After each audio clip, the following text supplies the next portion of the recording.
माझी ओळख करून देते. माझं नाव माधुरी मंगेश गुणे. मी गेले 16 वर्ष झालं गणित विषयाची शिक्षिका म्हणून काम करते दळी शिक्षण संस्थेमध्ये. तर आज मी तुमच्यासमोर आपण ज्या लेडीमुळे इथे आहोत, ज्या स्त्रीमुळे आज आपण इथे आहोत, त्या स्त्रीचा इतिहास मी तुमच्यासमोर सांगणार आहे. तुमच्या सगळ्यांना माहीत आहे ते, पण आज आपण एकत्र आलो जिच्यामुळे तिचं स्मरण होतं. कारण येत्या सोमवारी 10 मार्च रोजी तिची पुण्यतिथी आहे. तर तिचं स्मरण होणं माझ्या दृष्टीने फार महत्त्वाचं आहे. पण थोडंसं मी इतिहासात घेऊन जाणार आहे. कदाचित या काळामध्ये थोडंफार कमी जास्त झालेलंच आहे, वातावरणामध्ये बदल झाले. तर सुरू करते. थोडंसं चुकभूल झाली तर मैत्रिणी म्हणून मला मैत्रीण म्हणून थोडंसं हे करा. तर सुरू करते मी.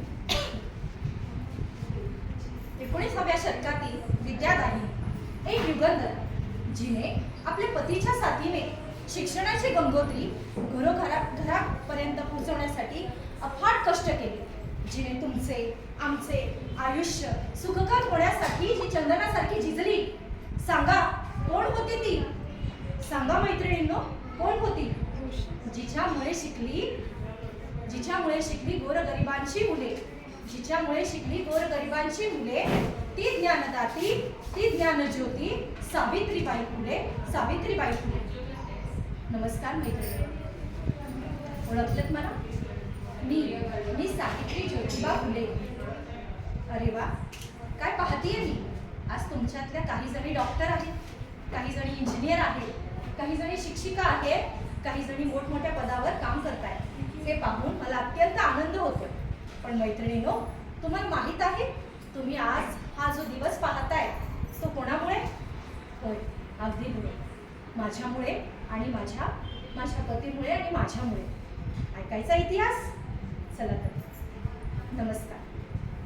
आमचा जन्म, आमचं नाव सावित्री ज्योतिबा फुले. आमचा जन्म सातारा जिल्ह्यातील खंडाळा तालुक्यातील नायगाव या गावी झाला. वयाच्या अवघ्या 9व्या वर्षी माझं ज्योतिबांशी लग्न झालं. आदराने मी त्यांना शेठजी म्हणायचे. ज्या व्यक्तीशी माझा विवाह झाला ती व्यक्ती काही साधीसुधी नाही हे माझ्या लक्षात येऊ लागले. कारण ती व्यक्ती होती धगधगणारी क्रांती ज्योत होती, क्रांती सूर्य होता. ज्या काळात माझा विवाह झाला मैत्रिणींनो, तो काळ कसा होता माहीत आहे? त्या काळामध्ये स्त्रियांना फक्त चूल आणि मूल एवढ्याच मर्यादा. तिला स्वतःचं मत मांडण्याचं देखील स्वातंत्र्य नव्हतं. शिक्षण स्त्रीनेच काय तर सर्वसामान्यांनी देखील शिक्षण घेणं म्हणजे अपराध मानला जायचा. धर्म बुडवला, सनातनांची धर्म बुडवला म्हणून कोल्हेकुई चालू होती. धर्म बुडाला, सर्वसामान्यांनी स्त्रियांनी शिक्षण घेतलं म्हणून धर्म बुडतो. इतका धर्म तुमचा तकलागू आहे. त्या धर्माची राख पाण्यात बुडव अथवा तरो, त्याच्याशी आम्हाला पर्वा नाही. रोज येणाऱ्या स्त्रियांच्या किंकाळ्या, रोज होणारे त्याचे अत्याचार ऐकून वाचून मन कुठेतरी हेलावायचं. म्हणून आम्ही शेठजींना, मी ती आदराने त्यांना शेठजी म्हणायचे. मी शेठजींना प्रश्न विचारायचे की हे अन्याय सर्वसामान्यांना शिक्षणाची का बरं मुभा नाही, स्त्रियांना शिक्षणाचा का अधिकार नाही, का बरं हे अन्याय होत आहे? तेव्हा माझे शेठजी मला एका शब्दात मला 4 ओळीमध्ये सांगायचे. साऊ, विद्येविना मती गेली, मतीविना नीती गेली, नीतीविना वित्त गेले, वित्तविना शूद्र खचले. इतके अनर्थ एका अविद्येने केले, इतके अनर्थ एका अविद्येने केले. म्हणजेच साऊ, स्त्री शिकली पाहिजे. शिक्षणानेच माणूस घडतो, शिक्षणाने माणसाला जबाबदार होतो, शिक्षणाने माणसाला सर्वसामान्य गोष्टींचं ज्ञान होतं, तो अज्ञानापासून दूर होतो. तर साऊ, शिकूया का स्त्रियांना? करूया का संज्ञान? देशील मला साथ? माझ्या शेठजींनी मला फक्त साथ देतो म्हणून विचारले, पण मी सुरुवात देखील केली. कारण त्या काळामध्ये स्त्री शिक्षण बापरे, नाव घेतलं तरी पाप मानलं जायचं, धर्म बुडला असं मानलं जायचं. मग कोण येणार स्त्री आमच्याकडे शिकण्यासाठी? माझे ज्योतिबा ठरले पुरुष. मग प्रथम मी माझ्या शेठजींना म्हणाले की शेठजी, तुम्ही मला संज्ञान करा, मला सुशिक्षित करा, मी शिकेन आणि मग मी या समाजातील माया बापड्यांना शिकवेन. रात्रंदिवस मैत्रिणींनो मी अभ्यास सुरू केला. मीही कथग लिहू लागले, पाढे म्हणू लागले. या समाजामध्ये होणाऱ्या स्त्रियांवरचे अन्याय मी कागदावर मांडू लागले. आणि ज्या पहाटेची आम्ही पती पत्नींनी स्वप्न पाहिली होती ती पहाट उजाडली. माहितीये केव्हा? 1 जानेवारी 1948 रोजी पुण्यातील भिडेवाडा येथे आम्ही पती पत्नींनी पहिली शाळा काढली. त्या शाळेची शिक्षिका पण मीच आणि त्या शाळेची मुख्याध्यापिका पण मीच. मैत्रिणींनो, जेव्हा मी मुलींना शिकवायला जायचे तेव्हा हे सनातन कर्मठ समाजातील लोक माझ्यावर दगड टाकायचे. मी रक्तबंबाळ व्हायचे, माझ्यावर चिखलगाळ टाकायचे, माझे कपडे घाण व्हायचे, पण मी डगमगले नाही. पण एक दिवस मात्र अति झालो. एक धटिंगण माझ्या समोर आला आणि त्यांनी माझा हात धरला आणि काय म्हणाला माहितीये? काय काय टवळे, कुठे निघालीस? मुलींना शिकवायला? थांब, तुझी बेआबरू करतो. त्यांना माहित नव्हतं मी ज्योतिबाची पत्नी आणि खंडोजी नेवसे पाटील यांच्यासारख्या पैलवानाची मुलगी. असा पदर खोवला आणि सणसणीत एक लावून दिली त्या नटिंगणाच्या कानाखाली. तसा तो खाली कोसळला. दिवसा ढोळ्या त्याच्या डोळ्यावर काजळे चमकले. जे बघे होते, माझ्या अब्रूचे भिंडवणे निघण्यासाठी तयार झालेले बघे होते, ते शर्मेने मान खाली करून निघून गेले. त्याला मी म्हणाले, आता आलायस माझ्या मार्गामध्ये, परत जर आलास ना रक्ताची खांडोळी करून टाकेल तुझ्या. अशा प्रकारे येत होते अडचणी. रस्त्यावर कितीतरी काटे येत होते, पण त्यांना पार करून मी शाळेमध्ये जात होते. हळूहळू या समाजातील लोकांना स्त्री शिक्षणाचं महत्त्व पटू लागलं.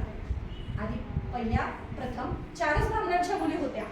हळूहळू 4च्या 8 झाल्या, 8च्या 16 झाल्या. मुलींचीच काय, शाळेची देखील संख्या वाढू लागली. त्यावेळी आत्या सगुणाबाई आणि फातिमा शेख यांनी आम्हाला अत्यंत मोलाची मदत केली. त्यावेळी इंग्रज सरकार होते. इंग्रज सरकार मेजर जनरल वॉर्ड यांनी ज्यावेळी आमच्या शाळेची पाहणी केली त्यावेळी तेही प्रभावित झाले. शिक्षण वाढू लागलं, मुली शाळेमध्ये शिकू लागल्या. पण मुलीमध्ये डांबून ठेवलं जायचं का? तिला नवीन जगण्याचा अधिकार नव्हता का? त्यासाठी मी आणि माझ्या पतींनी आम्ही दोघांनी पुढाकार घेतला. इंग्रज सरकारांकडून सतीबंदीचा कायदा लागू केला. केशवापन होऊ नये, ती विकृत दिसू नये म्हणून नाव्यांचा देखील आम्ही संप पुकारला.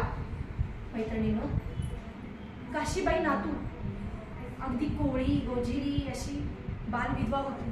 काय दोष होता तिचा पती गेला तर? तिच्या घरच्याच नातेवाईकांनी पती निधनानंतर त्या बालविधवेवर अन्याय केला. ती गरोदर राहिली, पण बदनामी कोणाची? स्त्रीचीच ना. रोजच्या त्या जाचाला, रोजच्या त्या बदनामीला कंटाळून ती बिचारी जीव द्यायला निघाली होती. आम्हाला त्यावेळी आमच्या लक्षात आलं. आम्ही तिला अडवलं. त्यावेळी ती कळवून विनंती करत होती, सोडा सोडा, मला मरू द्या, मला नाही जगायचं, मला नाही सहन होत. तेव्हा आई बाप म्हणून तिच्या पाठीशी आम्ही ठामपणे उभे राहिलो. तिला आमच्या घरी आणलं. तिचा अगदी आनंदाने तिचं बाळंतपण केलं. तिच्या छोट्याशा त्या गोजीच्या बाळाला आम्ही दत्तक घेतलं. त्याचं नाव यशवंता ठेवलं. मैत्रिणींनो, शेठजींची समाजकार्य चालू होतं. त्यांच्या समाजकार्यामध्ये मी सुद्धा त्यांची मदत करू लागले, त्यांच्या सहकार्य करू लागले. मी सुद्धा त्यांच्याबरोबर भाषणं म्हणू लागले. छत्रपती शिवाजी महाराजांचा पोवाडा, शेतकऱ्यांचा असूल, अखंड, गुलामगिरी अशा कितीतरी बहुचर्चित ग्रंथ माझ्या शेठजींनी लिहिले आणि त्या शेठजींच्या त्या ग्रंथावरचाच माझ्यावर प्रभाव झाला. मी त्या ग्रंथांनी प्रेरित झाले मैत्रिणींनो, आणि मी सुद्धा काव्य लिहू लागले. मी सुद्धा ग्रंथ म्हणू लागले, ग्रंथ लिहू लागले. ज्ञान नाही, बुद्धी नाही, ती घेण्याची गोडी नाही. बुद्धी असूनही चालत नाही, तयास मानव म्हणावे का, तयास मानव म्हणावे का. अशा मी कविता लिहू लागले. हळूहळू आठवतोय मैत्रिणींनो, 1877चा दुष्काळ. नाव काढलं तरी मन घालमेल होते मनाची. कारण पोटच्या गोळ्याला अन्न देता येत नाही, तर अक्षरशः त्याचेच आई बाप त्याला विष देऊन मारून टाकत होते. इतका भयान दुष्काळ पडला होता मैत्रिणींनो. आम्ही पुन्हा सोडलं. आमच्या कार्यकर्त्यांना सोबत घेऊन आम्ही धनकवडी येथे गेलो. तिथे आम्ही दुष्काळग्रस्तांसाठी मदत केंद्र उभा केलं. रोज 2000 दुष्काळग्रस्तांसाठी आम्ही भाकऱ्या भाजून देण्याचं काम केलं. सांगण्यासारखं खूप आहे मैत्रिणी. अनेक अडथळे आले मार्गामध्ये, अनेक काटे आले, पण आम्ही डगमगलो ना.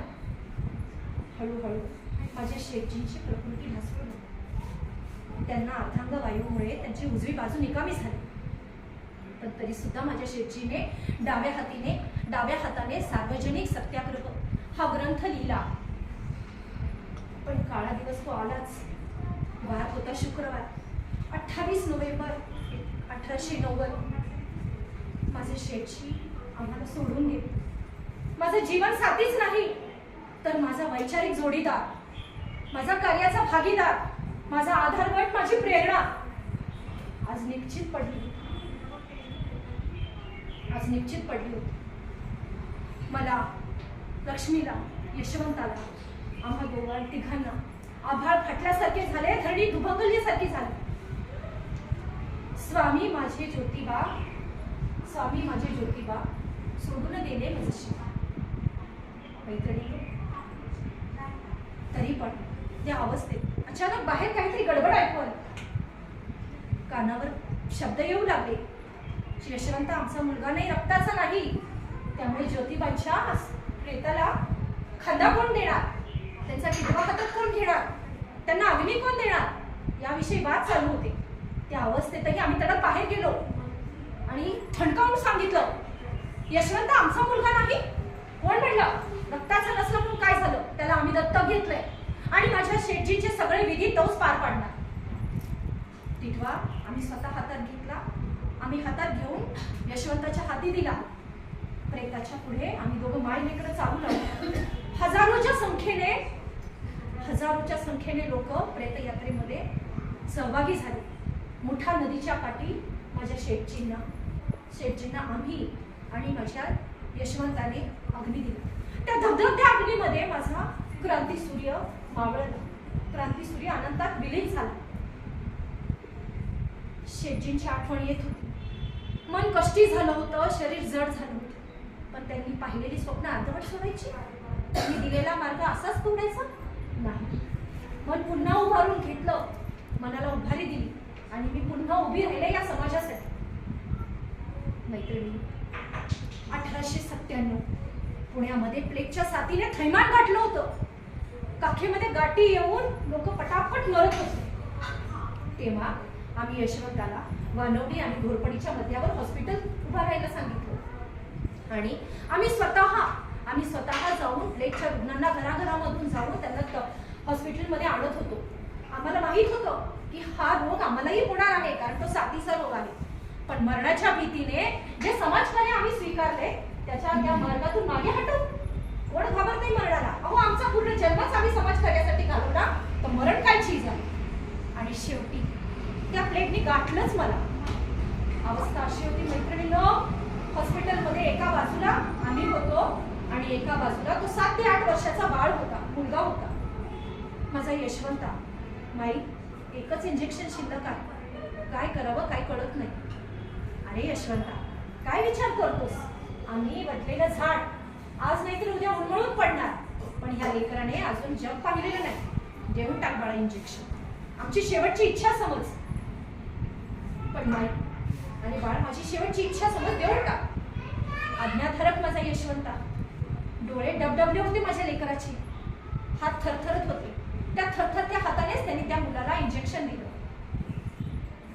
मृत्यूला म्हटलं, थोडंसं थांब. ज्या सहकार्याने आम्हा दोघा पती पत्नीला समाजकार्यामध्ये मदत केली होती, सहकार्य केलं होतं, त्यांचं थोडंफार स्मरण होतं. अरे वा, हे काय शेठजी तुम्ही आला. माझे क्रांतीसूर्य आले मला न्यायला.